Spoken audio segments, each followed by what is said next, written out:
Good afternoon सगळ्यांना. बघा, चॅप्टरमधून तुम्हाला पॉईंट पण येतात आणि पेडोलॉजी पण कशी येते हे मी तुम्हाला सांगतोय. आता बघा, मी तुम्हाला जे पॉईंट सांगतोय ते तुम्ही काळजीपूर्वक बघायचे. आता पहिलं 4थीचं पुस्तक आहे, त्याचं चॅप्टर आहे NCERTचं पुस्तक चलो चले स्कूल. आता बघा, बास से बना पूल. आता बघा, बास से बना पूल म्हणजे बांबूंपासून पूल कुठे बनवला जातो? आसाममध्ये बनवला जातो. कुठे बनवला जातो? आसाममध्ये. झाला का नाही प्रश्न निर्माण? आसाममध्ये. बास से बना पूल म्हणजे बांबूंपासून जो पूल बनवला जातो तो कुठे बनवला जाईल? आसाममध्ये बनवला जाईल. तिथे हे बघा खाली दिलेले, हमारे यहाँ बारिश बहुत होती है. बघा, मग तुम्हाला असा सुद्धा प्रश्न येऊ शकेल, हमारे यहाँ बारिश बहुत होती है, कभी कभी तो हम चारों तरफ घुटनों तक पानी भर जाता है, फिर भी हम स्कूल जाने से नहीं रुकते. हम एक हाथ में किताबें उठाते और दूसरे हाथ में बांस को पकड़ते और हम जल्दी जल्दी बांस और रस्सी से बना पूल पार कर लेते. म्हणजे हे तुम्हाला दिलं असेल तर मग हे तुम्हाला खाली ऑप्शन दिलेलं असेल. काय दिलं असेल?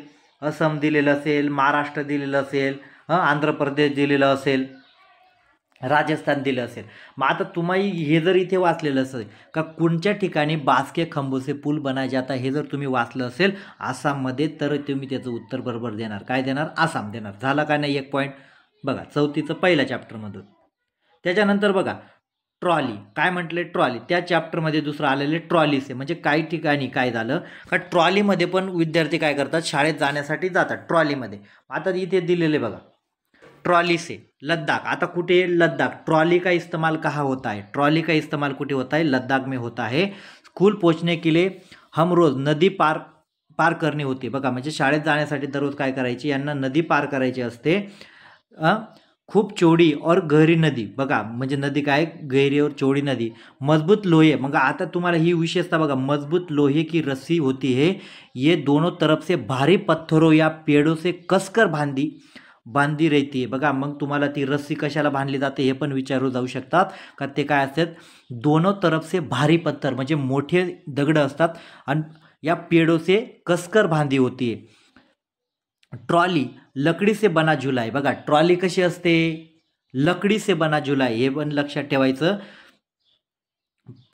पुली की मदद से हम रस्सी पर सरकते हम 4-5 बच्चे एक साथ ट्रॉली में बैठकर जाते और पोच जाने की नदी उस पार. बघा, म्हणजे तुम्ही काय करतात? ज्या वेळा तुम्हाला प्रश्न विचारला जाईल का ट्रॉली का इस्तेमाल कहाँ हो जाता है, स्कूल जाने के लिए ट्रॉली का इस्तेमाल कहाँ होता है, तर तो काय होते? लद्दाखमध्ये होता. आणि ज्या ठिकाणी बांस के खंबों पर बच्चे स्कूल जाते तर कुठे जाते? आसाममध्ये जातात. म्हणजे हे तुम्हाला टॉपिक लक्षात, तुम्हाला स्क्रीनशॉट काढू वाटलं तर स्क्रीनशॉट सुद्धा काढू शकतात. पण कुठे काय दिलेलं हे तुम्हाला लक्षात ठेवलं पाहिजे. ट्रॉली विचारलं तर आसाम, बांस के खंबे विचारलं तर असं, लद्दाख जर विचारलं तर ट्रॉली. म्हणजे तुम्हाला हे प्रत्येक कन्सेप्ट तुमच्या लक्षात आल्या पाहिजे. आता हे काही महत्त्वाचं नसतं. हे बाकीचं हे जे दिलेलं असतं ना, हे फक्त काय दिलेलं असतं तुम्हाला, मी पुढे सांग, हे फक्त ते पाठ दिलेलं असतं. पण जे महत्त्वाचे पॉईंट असतात ना, म्हणून आम्ही काय करतो, तुम्हाला एक नोट्स काढून देतो. नोट्स का काढून दिलं जातं? कारण तुम्हाला एवढं बारीक वाचावं लागणार नाही. पण मग काही विद्यार्थ्यांना काय वाटतं का नाही बाबा, मग नोट्स बरोबर आहे का नाही. आता सिमेंट्स का पूल. आता बघा, सीमेंट का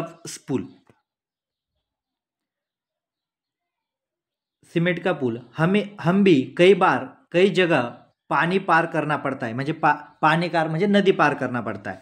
तब हम भी पुल से जाते सीमेंट ईंटों और लोहे के सरियों म्हणजे आपण गज म्हणतो बघा, से बने होते. देखो पुल चढ़ने के उतरने के लिए सीढ़ियाँ. बघा, म्हणजे काय काही ठिकाणी काय केलं जातं? आता आसाममध्ये या सोयीसुविधा नाही म्हणून तिथे त्या ठिकाणी लद्दाखमध्ये काय ट्रॉलीचा इस्तेमाल केला जातो. पण प्रत्येक ठिकाणी काय असं व्यवस्थित असतात, त्याच्यामुळे इथे काही गरज येत नाही.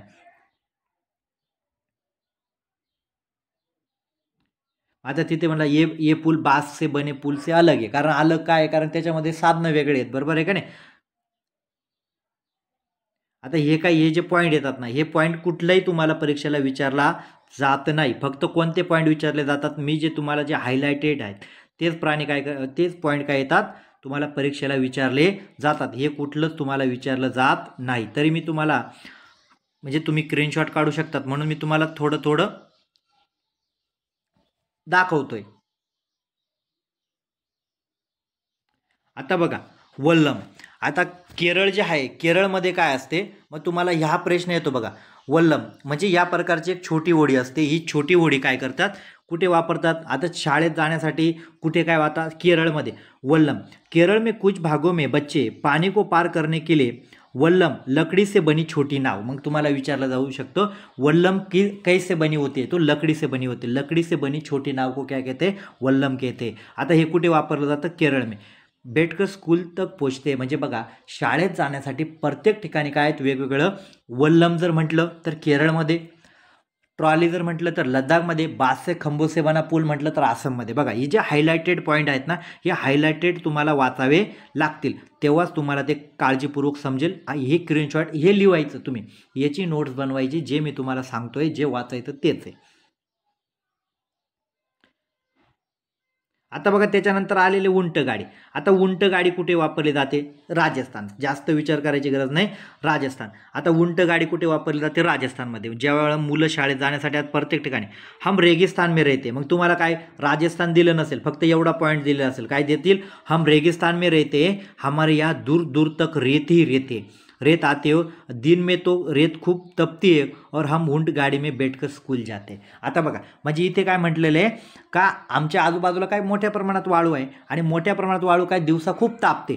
मग आता तुम्हाला इथे पण ऑप्शन काय दिलं असेल, एक ऑप्शन दिलं असेल राजस्थान दिलेलं असेल, 2 ऑप्शन आसाम दिलं असेल, 3 लद्दाख दिलं असेल, 3 केरळ असेल. आता जर तुम्ही जर वाचलेलं असेल हम रेगिस्तान में रहते, हमारे यहाँ दूर दूर तक रेत ही नजर आती है, दिन में तो रेत खूप तपती है और हम ऊंट गाडी से स्कूल बैठकर जाते हैं, तर मग काय असेल, कोणतं उत्तर असेल याचं, राजस्थानच असेल ना.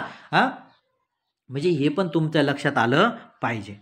त्याच्यानंतर बघा हे स्क्रीनशॉट काढू शकतात.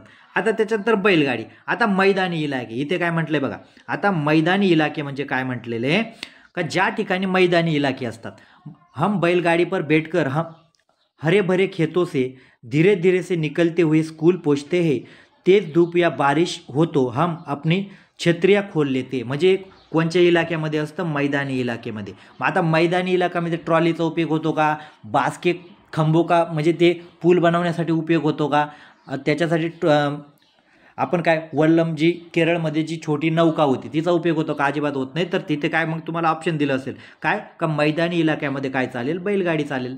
सोपं समजले का नाही. म्हणजे US चॅप्टर जर तुम्हाला अभ्यासायचं असेल तर अशाच प्रकारे US कंटेंट समजून घ्यावं लागतं. आता हे अध्यापन संकेत बघा, याच्यातून तुम्हाला पेडोलॉजी निर्माण होते. आता तुम्ही म्हणाल हे काय, याच्यातून पेडोलॉजी कशी निर्माण होते, ऐकून घ्या. अध्यापक ले जानवरों को गाड़ी खींचते समय कैसा महसूस होगा, जानवरों के प्रति संवेदनशील पर चर्चा करें. संवेदनशीलता म्हणजे तुम्ही विद्यार्थ्यांना चर्चा कशी करायला लावा का, जे मुख्य प्राणी आहेत, कुठलाही प्राणी असेल का त्याला बैलगाडी वडायची असेल किंवा कुठलंही काम लावलं तर त्याला तो कसं वाटत असेल, त्याला त्रास होत असेल का, त्याला चांगलं वाटत असेल का, या संबंधी काय करा, तुम्ही त्यांना चर्चा करा आणि संवेदनशील बनवा. म्हणजे विद्यार्थ्यांना सांगा का आपण जे मुख्य प्राणी असेल त्यांना त्रास दिला नाही पाहिजे.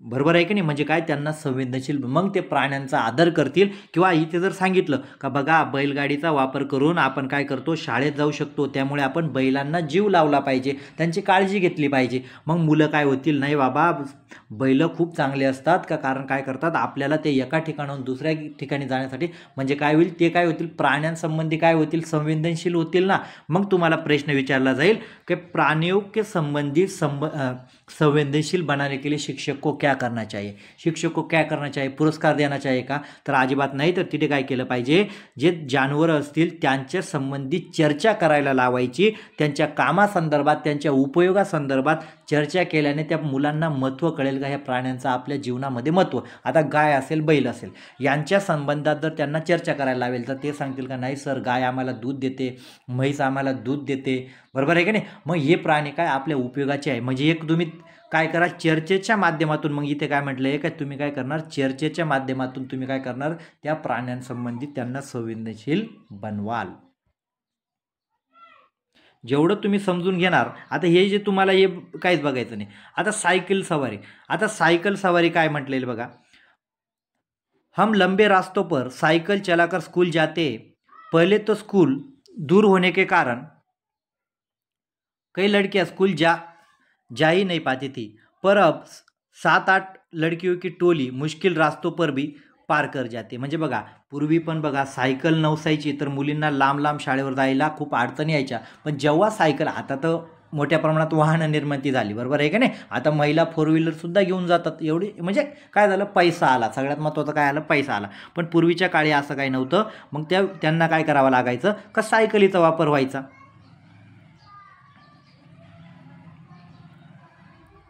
आता त्याच्यानंतर जंगल से जाते बच्चे, बघा जंगल से जाते बच्चे. आता जंगल से जाते बच्चे याच्या संदर्भात आलेलं आहे, हे वाचायचं. स्कूल पहुंचने के लिए हम घने जंगल से निकलना पड़ता है. कई कई जंगल इतना घना होता है कि दिन में भी रात जैसा लगता है. उस सन्नाटे में कई पंक्षियों और जानवरों की आवाज़ सुनाई देती है. बघा म्हणजे असे काय पॉईंट येतात, म्हणजे जिथे प्रश्न बनत नाही ते याच्यावर तुम्हाला काही प्रश्न विचारले जात नाही. फक्त तुम्हाला विचारलं कुठे जातं, मी तुम्हाला सांगितलं कुठे काय वापरलं जात होतं. बैलगाडी कुठे वापरली जातं, उंटाचा वापर कुठे होतं, होडी कुठे, वल्लम नावाची होडी कुठे वापरली, ट्रॉली कुठे वापरली जाते, या संदर्भात तुम्हाला प्रश्न येतात. आता बघा पहाडी इलाका. आता बर्फ चलने पर, आता तुम्हाला विचारलं जाईल बर्फ पर चलने पर. आता बर्फ कुठे पडतो, महाराष्ट्रामध्ये पडतो का, अजिबात नाही. मग आता तुम्हाला बघा इथे दिलेले, देखो हम कैसे स्कूल पहुंचते हैं,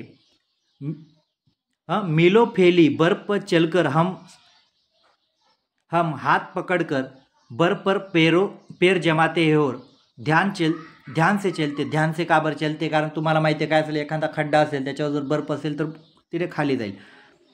ताजी बर्फ में ध्यात जाते धस जाते. धस म्हणजे ताजी बर्फ काय असते, जी बर्फ जुनी असते ती कुठेतरी अशी पकड निर्माण करते, म्हणजे नवीन ती धस जाते म्हणजे खाली जाते. अगर बर्फ से जमी हुई तो फिसल भी सकते. बघा बर्फ जमी हुई तो फिसल भी सकते. मग आता तुम्हाला इथे विचारलं जाईल का उत्तर पहाडी इलाका, उत्तर पहाडी को इलाका काय पडे, बर्फ पडते. मग तुम्हाला जर ऑप्शन दिलं असेल राजस्थान असेल, आसाम असेल, महाराष्ट्र असेल, मग तुम्हाला काय तो उत्तर पहाडी इकडे तिथेच बर्फ पडेल. म्हणजे बर्फ कुठे पडला हे पण आपल्याला कळायला पाहिजे. आणि आपण जर राजस्थान उत्तर देऊन आलो तर आपल्याला खरंच कोणी मार्क देईल का. आता बघा याच्यावर तुम्हाला ज्या ठिकाणी हे जे तुम्हाला पॉईंट दिले ते फक्त समजवण्यासाठी दिलेले होते. आता ओबड धोबड रास्ते, आता तुम्हाला विचारलं जाऊ शकतं ओबड धाबड रास्ते का बने होते, तो उत्तराखंड. आता बघा ओबड धाबड पथरीले रास्ते, बघा म्हणजे दगडांपासून जे रस्ते बनवले जातात. हम पहाड़ी इलाके में रहते हैं, या दूर दूर तक ओबड धाबड पथरीले रास्ते मैदानों या शहर में रहने वाले बच्चों को भले ही मुश्किल लगे, हम तो भागते हुए पहाड़ के रास्ते पर जाते. म्हणजे इथे काय म्हटलेलं आहे का जे मुलं शहरात राहतात त्यांना तर खूप अवघड वाटेल, पण आम्ही काय करतात इथे तर पळत जातो. मग तुम्हाला प्रश्न विचारला जाऊ शकतो का ओबड धाबड रास्तों से पत्थरों से बना हुआ पुल कहाँ मिलता है, तर उत्तराखंड में मिलता है. म्हणजे कुठे काय दिलेलं हे तुम्हाला आता समजलं असेल. ज्या ठिकाणी तुम्हाला दगडांपासून पूल, ओबड धाबड पत्थरों से पुल बना, ओबड धाबड रस्ते बने होते, तर त्याचं उत्तर काय असेल, तर उत्तराखंड असेल. बास के खंबों से असेल तर आसाम असेल, ट्रॉली असेल तर लद्दाख असेल, वल्लम नौका असेल तर केरळ असेल, बैलगाडीचा वापर असेल तर मैदानी प्रदेश असेल, उंट गाडीचा वापर असेल तर राजस्थान असेल. बघा किती पॉईंट तुम्हाला मी समजून दिलेले. जेवढं तुम्ही समजून घेणार स्क्रीनशॉट काढून घ्यायचं. तुम्हाला जे वाटतं ते स्क्रीनशॉट काढून घ्या. जे महत्त्वाचं आहे ज्याच्यावर मी तुम्हाला टिक करतो का हे प्रश्न येणार त्याच्यावर तुम्ही स्क्रीनशॉट काढून तुमच्या वहीमध्ये नोट डाऊन करायचे. आता अध्यापक जे संकेत आहे ना, हे अध्यापक संकेत पण काय महत्त्वाचे असतात, कारण त्याच्यातून तुम्हाला अध्यापन शास्त्रावरील प्रश्न निर्माण होतात. अध्यापक के लिए स्कूल पहुंचने के लिए बच्चों द्वारा प्रयोग किए जाने वाले विभिन्न साधनों पर चर्चा करें. बघा म्हणजे इथे काय म्हटलंय, शिक्षकाने काय केलं पाहिजे का शाळेत जाण्यासाठी, शाळेत जेव्हा विद्यार्थी येतात, मग आता तुम्हाला विचारलं जाईल का बच्चों को रास्तों को बारे में पता लगाने के लिए क्या करना होगा, तर काय करा त्याच्यावर चर्चा आयोजित केली पाहिजे. चर्चा म्हणजे आता हा पाठ शिकवला तर एखादा विद्यार्थी असेल तो काय सांगेल, उत्तराखंडाबद्दल माहिती सांगेल का त्या प्रकारे तिथे कशा प्रकारे रास्ते होते, मुलांना कशा प्रकारे संकट. राजस्थान, मग एखादा विद्यार्थी राजस्थानच्या त्याच्याबद्दल माहिती सांगेल, एखादा होडीबद्दल जे केरळमध्ये वल्लम होडी होती त्याच्याबद्दल माहिती सांगेल, कशा विद्यार्थ्यांना अडचण. म्हणजे काय होईल, तुम्ही चर्चेच्या आधारे काय करू शकतात, त्यांच्याशी भाषा प्रयोगाच्या त्यांना संधी देऊ शकतात. संभावित खतरों को पहचानने व सुरक्षा पक्षों पर चर्चा करने और पर्यावरण को नुकसान न पहुंचाने वाला यातायात के साधनों पर चर्चा कर सकते यातायात. म्हणजे इथे काय म्हटलंय का तुम्ही विद्यार्थ्यांची शाळेत जाण्याचे जे विभिन्न मार्ग आहेत याच्यावर चर्चा करा, त्या साधनांवर चर्चा करा. पण इथे अशी पण चर्चा करा का एखादं साधन, म्हणजे आता उदाहरणार्थ बैलगाडी असेल किंवा उंट गाडी असेल, म्हणजे काय होतं यांच्यावर काय होतं पर्यावरण, आपण समजा मोठ्या प्रमाणात बैल आणू शकत नाही किंवा उंट आणू शकत नाही, म्हणजे पर्यावरणावर नुकसान कसं होईल एखाद्याचं. आता जास्त प्रमाणात आपण जर आता नौका आहे, जास्त प्रमाणात होड्या बनवल्या तर आपल्याला काय होईल, झाडांची कत्तल करावं लागेल. म्हणजे याच संदर्भात म्हणजे पर्यावरणासंबंधी काय होतं, जर एखाद्याचं नुकसान होत असेल त्या रस्त्या त्याच्यावर पण सुद्धा विचार केला पाहिजे. मग शिक्षकाने काय केलं पाहिजे, सगळ्यात महत्त्वाचं तिथे चर्चा केली पाहिजे आणि चर्चेच्या माध्यमातून विद्यार्थ्यांच्या समस्या आणि त्यांचे प्रश्न सोडवले पाहिजे. म्हणजे हे अध्यापक केले संकेत आहे. बघा इथे काही आता एक शेवट अध्यापक संकेत परत दिलेला आहे. अध्यापक संकेत, जे अध्यापक संकेत आहे तुम्ही वहीमध्ये लिहून टाकायचे. मी जेव्हा पास झालो तेव्हा पण मी अशाच प्रकारे पॉईंट नोट डाऊन केलेले होते. अध्यापक केले, पाठ में इस तरह के संदर्भ देने का उद्देश्य स्कूलों में सजा देने की प्रवृत्ति को रोकना है. कक्षा में इस मुद्दे पर संवेदनशीलता से बातचीत करे, बच्चों को आत्म अनुशासन के लिए प्रोत्साहित करे. म्हणजे बघा शिक्षकाला म्हणजे काय केलं, पाठ में इस तरह के संदर्भ का दिले जातात का, म्हणजे विद्यार्थी किती अडचणीत येतो, विद्यार्थी किती अडचणीतून येतो, विद्यार्थ्यांना शाळेत येण्यासाठी किती अडचणीचा सामना करावा लागतो. मग त्यामुळे तो एखादा विद्यार्थी लेट आलेल तर त्याला तुम्ही शिक्षाच देऊ नका. बरोबर आहे का नाही. हा पाठ का दिलेला आहे का, विद्यार्थी एखादा लेट पोहोचला तुमच्या शाळेत तर आपल्याकडे पूर्वी काय करायचे, मारझोड करायचे, शिक्षा द्यायची किंवा त्याला नकारात्मक पुनर्वसन म्हणजे काहीतरी त्याला बोलायचं. मग इथे काय म्हटलंय का शिक्षकाने काय केलं पाहिजे, पाठ में इस तरह का संदर्भ देने का उद्देश, म्हणजे हा पाठ का दिलेला आहे का मुलांना कोणत्या संकटांचा सामना करून शाळेत यावं लागतं. त्यामुळे शिक्षकाने काय केलं पाहिजे, त्यांच्याशी बातचीत करणार, संवेदनशील करणार, आत्मअनुशासन म्हणजे विद्यार्थ्यांना स्वतः प्रोत्साहन दिलं पाहिजे, शाळेमध्ये त्यांच्या अडचणी समजून घेतल्या पाहिजे. यासाठी बघा हा हे पहिलं चॅप्टर होतं. तुम्हाला कसं वाटलं नक्कीच प्रतिक्रिया द्या. म्हणजे हे पेपर 1 वाले ज्यांचा EVS आहे, बरोबर आहे की नाही, त्या विद्यार्थ्यांसाठी हे चॅप्टर असतं. EVS वाल्यांनीच फक्त ज्याचा पेपर 1 आहे त्यांनीच हे बघायचं आहे. बघा हे स्क्रीनशॉट तुम्ही काढून घेऊ शकतात, स्क्रीनशॉट काढून ठेवायचे, नक्कीच तुम्हाला फायदा होईल.